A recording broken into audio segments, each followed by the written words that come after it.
As a kid, I would walk around with my grandmother, and I was like young, and we didn't live in the best neighborhood, so there's always murals and stuff always around from businesses or memorials, and I was really interested in how they did stuff that was just so large scale, and it was just so nice because I would try to draw that stuff on my own, and I just couldn't figure it out.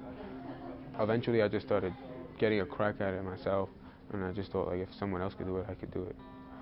So I just kept on going and drawing, and eventually I developed my own style into it. And I took an art class. I took plenty of art classes, and I failed all of them. I just wanted to do my own thing, so the teachers would get mad and fail me. I didn't feel like I was being taught anything, and I felt I was teaching myself more. So I used the class as a way to have studio time and do my own kinds of art. When I went to high school, I really I was exposed to like smoking and graffiti. And I mean, it seems negative, but I actually learned a lot about life through that way. I mean, I smoked a lot of pot, I did a lot of graffiti like all over. And when I moved to New York High School in Dyker Heights, I just like stopped going to school, and I was just doing a lot of street graffiti everywhere. And that's where I learned how to paint, and I learned color theory and just how to use all that.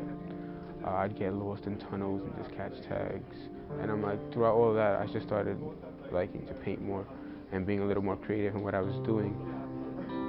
After that, I went to South Brooklyn Community High School because I was a truant, and I went to school like 20 days out of the whole year for like the whole 11th grade. So I went to that school and I got all my credits and graduated in March 2014. I never knew how to paint with a brush until I went to Brownsville, and they taught me like basic brush techniques and like colors mixing. And I'm still at Brownsville. I think going on 2 years this October.